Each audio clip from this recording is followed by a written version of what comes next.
ओम शांति। 5 जून 2025।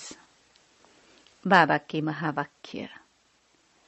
मीठे बच्चे, बेहद के सुखों के लिए तुम्हें बेहद की नॉलेज मिलती है। तुम फिर से राज्यों की शिक्षा से राजाई ले रहे हो। प्रश्न: तुम्हारा ईश्वरीय कुटुंब किस बात में बिल्कुल ही निराला है? उत्तर: इस ईश्वरीय कुटुंब में कोई 1 रोज का बच्चा है, कोई 8 रोज का, लेकिन सब पढ़ रहे हैं। बाप ही टीचर बनकर अपने बच्चों को पढ़ा रहे हैं। यह है निराली बात। आत्मा पढ़ती है। आत्मा कहती है बाबा। बाबा फिर बच्चों को 84 जन्मों की कहानी सुनाते हैं। गीत। दूर देश का रहने वाला। ओम शांति। वृक्ष परिवार, उसका नाम रख दिया है बृहस्पति। यह त्योहार आदि तो वर्ष वर्ष मनाते हैं। तुम हर हफ्ते बृहस्पति डे मनाते हो। वृक्षपति अथवा इस मनुष्य सृष्टि रूपी झाड़ का जो बीज रूप है, चैतन्य है, वही इस झाड़ के आदि मध्य अंत को जानते हैं। और जो भी वृक्ष हैं वह सब जड़ होते हैं। यह है चैतन्य। इनको कहा जाता है कल्प वृक्ष। इनकी आयु है 5000 वर्ष। और यह वृक्ष 4 भाग में है। हर चीज 4 भाग में होती है। यह दुनिया भी 4 भाग में है। अब इस पुरानी दुनिया का अंत है। दुनिया कितनी बड़ी है, यह ज्ञान कोई भी मनुष्य मात्र की बुद्धि में नहीं है। यह है नई दुनिया के लिए नई शिक्षा। और फिर नई दुनिया का राजा बनने के लिए अथवा आदि सनातन देवी देवता बनने के लिए शिक्षा भी नई है। भाषा तो हिंदी ही है। बाबा ने समझाया है, जब दूसरी राजाई स्थापन होती है तो उनकी भाषा अलग होती है। सतयुग में क्या भाषा होगी, सो बच्चे थोड़ा थोड़ा जानते हैं। आगे बच्चियां ध्यान में जाकर बतलाती थी। वहां कोई संस्कृत नहीं है। संस्कृत तो यहाँ है ना। जो यहाँ है वह फिर वहां नहीं हो सकती। तो बच्चे जानते हैं यह है वृक्षपति। उनको फादर रचता भी कहते हैं झाड़ का। यह है चैतन्य बीज रूप। वह सब होते हैं जड़। बच्चों को सृष्टि के आदि मध्य अंत को भी जानना चाहिए ना। इस समय नॉलेज न होने कारण मनुष्यों को सुख नहीं है। यह है बेहद की नॉलेज, जिससे बेहद का सुख होता है। हद की नॉलेज से कागविष्टा समान सुख मिलता है। तुम जानते हो, हम बेहद के सुख के लिए अभी पुरुषार्थ कर रहे हैं। फिर से यह फिर से अक्षर सिर्फ तुम सुनते हो। तुम ही फिर से मनुष्य से देवता बनने के लिए यह राजयोग की शिक्षा प्राप्त कर रहे हो। यह भी तुम जानते हो, ज्ञान का सागर बाप निराकार है। निराकारी तो बच्चे आत्माएं भी हैं, लेकिन सबको अपना अपना शरीर है। इनको अलौकिक जन्म कहा जाता है। और कोई मनुष्य ऐसे जन्म ले नहीं सकते जैसे यह लेते हैं। और इनकी भी वानप्रस्थ अवस्था में प्रवेश करते हैं। बच्चों आत्माओं को सम्मुख बैठ समझाते हैं। और कोई आत्माओं को बच्चे बच्चे कह न सके। कोई भी धर्म वाला हो, जानते हैं शिव बाबा हम आत्माओं का बाबा है। वह तो जरूर बच्चे बच्चे ही कहेंगे। बाकी कोई भी मनुष्य आत्मा को ईश्वर नहीं कह सकते, बाबा नहीं कह सकते। यूं तो गांधी को भी बापू कहते थे, म्युनिसिपैलिटी के मेयर को भी फादर कह देते, परंतु वह फादर है सब देहधारी। तुम जानते हो हमारी आत्माओं का बाप हमको पढ़ाते हैं। बाप घड़ी घड़ी कहते हैं अपने को आत्मा समझो। वह बाप आकर पढ़ाते भी आत्माओं को है। यह है ईश्वरीय कुटुंब। बाप के इतने ढेर बच्चे हैं।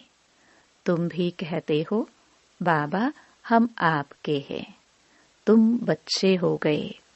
कहते हैं बाबा हम 1 रोज का बच्चा हूँ, 8 रोज का बच्चा हूँ, मास का बच्चा हूँ। पहले जरूर छोटा ही होगा, भल 2-4 दिन का बच्चा ही है, परंतु ऑर्गन्स तो बड़े हैं ना, इसलिए सब बड़े बच्चों को पढ़ाई चाहिए। जो भी आते हैं सबको बाप पढ़ाते हैं।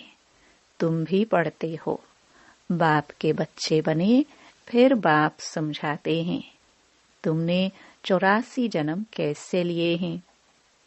बाप कहते हैं मैं भी बहुत जन्मों के अंत में इनमें प्रवेश करता हूँ और फिर पढ़ाता हूँ।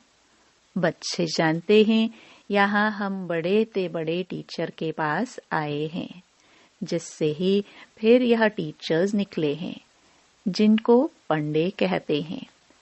वह भी सबको पढ़ाते रहते हैं। जो जो जानते जाएंगे पढ़ाते रहेंगे। पहले पहले तो समझाना ही यह है 2 बाप है ना, एक लौकिक और दूसरा पारलौकिक। बड़ा तो जरूर पारलौकिक बाप हो गया, जिसको भगवान कहा जाता है। तुम जानते हो अभी हमको पारलौकिक बाप मिला है और किसी को पता नहीं। धीरे धीरे जानते जाएंगे। तुम बच्चे जानते हो हम आत्माओं को बाबा पढ़ाते हैं। हम आत्माएं ही एक शरीर छोड़ फिर दूसरा लेंगी। ऊंच से ऊंच देवता बनेंगी। ऊंच से ऊंच बनने के लिए आए हैं। कई बच्चे चलते चलते ऊंचे से ऊंची पढ़ाई को छोड़ देते हैं। किसी न किसी बात में संशय आ जाता है या माया का कोई तूफान सहन नहीं कर सकते। काम महाशत्रु से हार खा लेते हैं। इन्हीं कारणों से पढ़ाई छूट जाती है। काम महाशत्रु के कारण ही बच्चों को बहुत सहन करना पड़ता है। बाप कहते हैं कल्प कल्प तुम अबलाए माताएं ही पुकारती हो। कहते हैं बाबा हमको नंगन होने से बचाओ। बाप कहते हैं याद के सिवाय और कोई रास्ता नहीं। याद से ही बल आता जाएगा। माया बलवान की ताकत कम होती जाएगी। फिर तुम छूट जाएंगे। ऐसे बहुत बंधन से छूटकर आते हैं। फिर अत्याचार होना बंद हो जाता है। फिर आकर शिव बाबा से ब्रह्मा द्वारा बातचीत करते हैं। यह भी आदत पड़ जानी चाहिए। बुद्धि में यह रहना चाहिए कि हम शिव बाबा पास जाते हैं। वह इस ब्रह्मा तन में आते हैं। हम शिव बाबा के आगे बैठे हैं। याद से ही विकर्म विनाश होंगे। अपने को आत्मा समझ बाप को याद करना है। यही शिक्षा मिलती है। बाप से मिलने आओ तो भी अपने को आत्मा समझो। आत्म अभिमानी भव। यह ज्ञान भी तुमको अभी मिलता है। यह है मेहनत।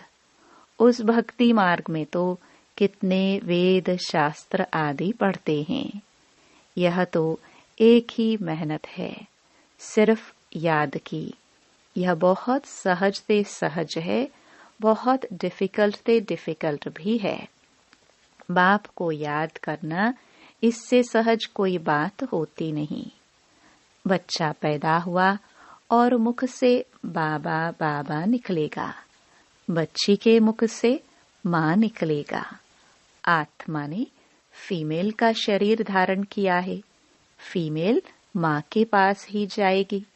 बच्चा अक्सर करके बाप को याद करता है क्योंकि वर्षा मिलता है। अभी तुम आत्माएं तो सब बच्चे हो, तुमको वर्षा मिलता है बाप से। आत्मा को बाप से वर्षा मिलता है याद करने से। देह अभिमानी होंगे तो वर्षा पाने में मुश्किलात होगी। बाप कहते हैं मैं बच्चों को ही पढ़ाता हूँ। बच्चे भी जानते हैं हम बच्चों को बाप पढ़ाते हैं। यह बातें बाप के सिवाय कोई बता ना सके। उनके साथ ही भक्ति मार्ग में तुम्हारा प्यार था। तुम अब आशिक थे उस माशुक के। सारी दुनिया आशिक है एक माशुक की। परमात्मा को सब परमपिता भी कहते हैं। बाप को आशिक नहीं कहा जाता। बाप समझाते हैं तुम भक्ति मार्ग में आशिक थे, अभी भी हैं बहुत, परंतु परमात्मा किसको कहा जाए इसमें बहुत मूंझते हैं। गणेश हनुमान आदि को परमात्मा कह एकदम सूत मूंझा दिया है। सिवाय बाप के कोई ठीक कर न सके, कोई की ताकत नहीं। बाप ही आकर बच्चों को समझाते हैं। बच्चे फिर नंबरवार पुरुषार्थ अनुसार समझते हैं और समझाने के लायक बनते हैं। राजधानी स्थापन हो रही है। हूबहू कल्प पहले मिसल तुम यहाँ पढ़ते हो। फिर प्रारब्ध नई दुनिया में पाएंगे। उनको अमरलोक कहा जाता है। तुम काल पर विजय पाते हो। वहाँ कभी अकाले मृत्यु होती नहीं। नाम ही है स्वर्ग। तुम बच्चों को इस पढ़ाई में बहुत खुशी होनी चाहिए। बाप की याद से बाप की प्रॉपर्टी भी याद आएगी। सेकंड में सारे ड्रामा का ज्ञान बुद्धि में आ जाता है। मूल वतन, सूक्ष्म वतन, स्थूल वतन, 84 का चक्र, बस यह नाटक सारा भारत पर ही बना हुआ है। बाकी सब है बाय प्लॉट। बाप नॉलेज भी तुमको सुनाते हैं। बाप ही ऊंच से ऊंच फिर नीच बने हो। डबल सरताज राव फिर बिल्कुल ही रंक। अब भारत रंक भिखारी है। प्रजा का प्रजा पर राज्य है। सत्युग में था डबल सरताज, महाराजा महारानी का राज्य। सब मानते हैं आदिदेव ब्रह्मा को नाम बहुत दिए हैं। महावीर भी उनको कहते हैं। महावीर हनुमान को भी कहते हैं। वास्तव में तुम बच्चे ही सच्चे सच्चे महावीर हनुमान हो, क्योंकि तुम योग में इतना रहते हो जो माया के भल कितने भी तूफान आए लेकिन तुम्हें हिला नहीं सकते। तुम महावीर के बच्चे महावीर बने हो, क्योंकि तुम माया पर जीत पाते हो। 5 विकार रूपी रावण पर हर एक जीत पाते हैं।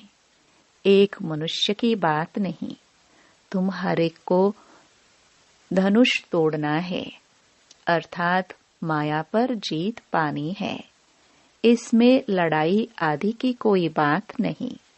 यूरोपवासी कैसे लड़ते हैं? भारत में कौरवों और यौवनों की लड़ाई है। गाया भी हुआ है, रक्त की नदियां बहती है, दूध की भी नदियां बहेगी। विष्णु को क्षीर सागर में दिखाते हैं। लक्ष्मी नारायण है पारसनाथ। उनका फिर नेपाल तरफ पशुपति नाम रख दिया है एक ही विष्णु के 2 रूप, पारसनाथ पारसनाथिनी। वह है पशुपतिनाथ पशुपतिनाथ पत्नी। उसमें विष्णु का चित्र बनाते हैं, लेख भी बनाते हैं। अब लेख में क्षीर, दूध कहाँ से आया? बड़े दिन पर उस लेख में दूध डालते हैं, फिर दिखाते हैं क्षीर सागर में विष्णु सोया पड़ा है। अर्थ कुछ भी नहीं। 4 भुजा वाला मनुष्य तो कोई होता नहीं। अभी तुम बच्चे सोशल वर्कर हो, रूहानी बाप के बच्चे हो ना। बाप सब बातें समझाते हैं, इसमें कोई संशय नहीं आना चाहिए। संशय माना माया का तूफान। तुम हमको बुलाते ही हो, हे पतित पावन आओ, आकर हमको पावन बनाओ। बाप कहते हैं मामेकम याद करो तो तुम पावन बन जाएंगे। 84 के चक्कर को भी याद करना है। बाप को कहा जाता है पतित पावन, ज्ञान का सागर। 2 चीज हो गई, पतितों को पावन बनाते और 84 के चक्कर का ज्ञान सुनाते हैं। यह भी तुम बच्चे जानते हो, 84 का चक्कर चलता ही रहेगा, इनकी एंड नहीं है। यह भी तुम नंबरवार पुरुषार्थ अनुसार जानते हो। बाप कितना मीठा है, उनको पतियों का पति भी कहते हैं। बाप भी है। अब बाप कहते हैं मेरे से तुम बच्चों को बड़ा भारी वर्षा मिलता है, परंतु ऐसे मुझ बाप को भी फारकती दे देते हो।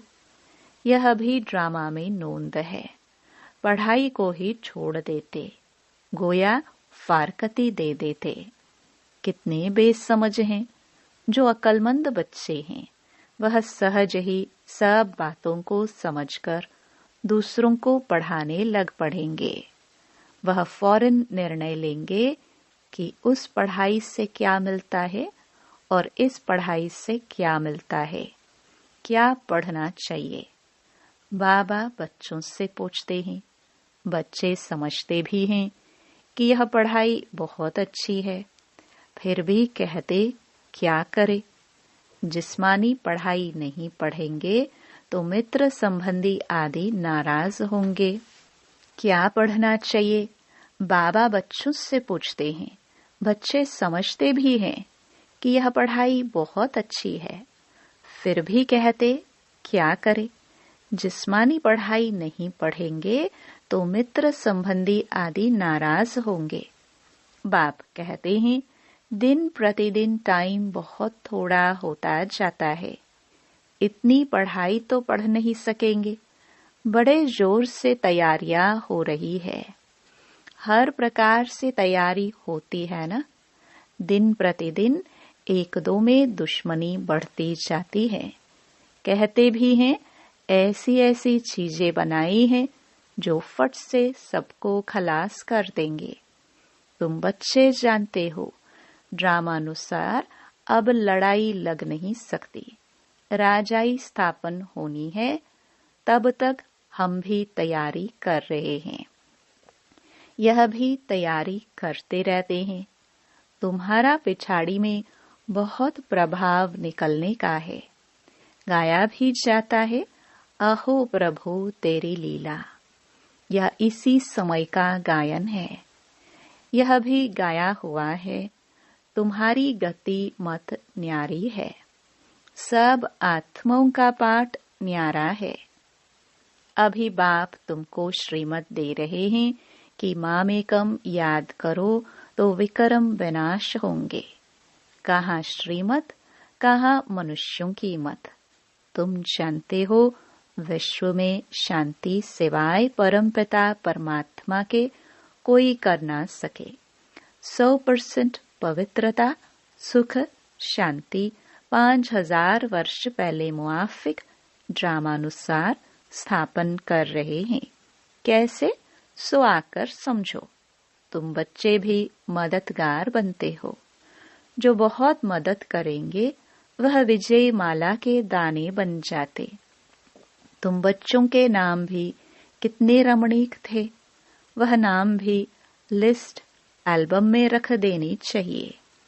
तुम भट्टी में थे, घर बार छोड़ बाप के आकर बने, एकदम भट्टी में आकर पड़े। ऐसी पक्की भट्टी थी जो अंदर कोई आ ना सके। जब बाप के बन गए तो फिर नाम जरूर होना चाहिए।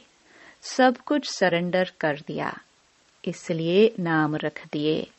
वंडर है ना, बाप ने सबके नाम रखे। अच्छा, मीठे मीठे सिखिलदे बच्चों प्रति माता पिता बाप दादा का याद प्यार और गुड मॉर्निंग। रूहानी बाप की रूहानी बच्चों को नमस्ते। धारणा के लिए मुख्य सार। पहला, किसी भी बात में संशय बुद्धि नहीं बनना है। माया के तूफानों को महावीर बन पार करना है। ऐसा योग में रहो जो माया का तूफान हिला न सके।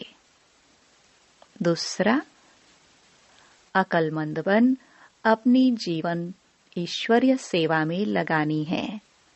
सच्चा सच्चा रूहानी सोशल वर्कर बनना है। रूहानी पढ़ाई पढ़नी और पढ़ानी है। वरदान, अहम और वहम को समाप्त कर रहमदिल बनने वाले विश्व कल्याणकारी भव। कैसी भी अवगुण वाली, कड़े संस्कार वाली, कम बुद्धि वाली, सदा ग्लानि करने वाली आत्मा हो, लेकिन जो रहमदिल विश्व कल्याणकारी बच्चे हैं, वे सर्व आत्माओं के प्रति लवफुल के साथ लवफुल होंगे। कभी इस वहम में नहीं आएंगे कि यह तो कभी बदल ही नहीं सकते, यह तो है ही ऐसे, या यह कुछ नहीं कर सकते, मैं ही सब कुछ हूँ, यह कुछ नहीं है। इस प्रकार का अहम और वहम छोड़ कमजोरियों व बुराइयों को जानते हुए भी क्षमा करने वाले रहमदिल बच्चे ही विश्व कल्याण की सेवा में सफल होते हैं। स्लोगन, जहां ब्राह्मणों के तन मन धन का सहयोग है, वहां सफलता साथ है। अव्यक्त इशारे। आत्मिक स्थिति में रहने का अभ्यास करो, अंतर्मुखी बनो। आत्माएं जब आपके आत्मिक स्वरूप का अनुभव करेंगी, तब वे बाप की तरफ आकर्षित होकर अहो प्रभु के गीत गाएंगी और देहभान से सहज अर्पण हो जाएंगी। अहो आपका भाग्य, अहो मेरा भाग्य। इस भाग्य की अनुभूति के कारण देह और देह के संबंध की स्मृति का त्याग कर देंगी। ओम शांति।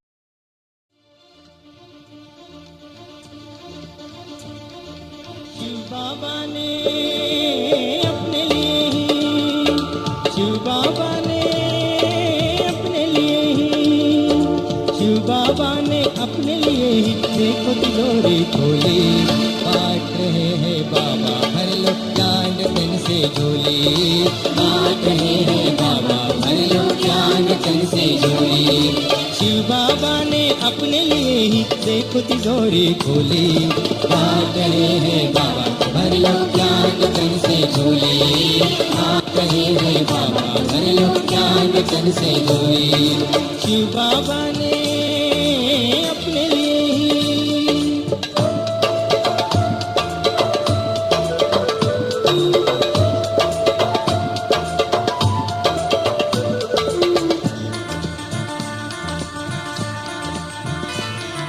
बाबा मिलेंगे हमें तीर्थ में ऐसा समझ कर बैठे थे,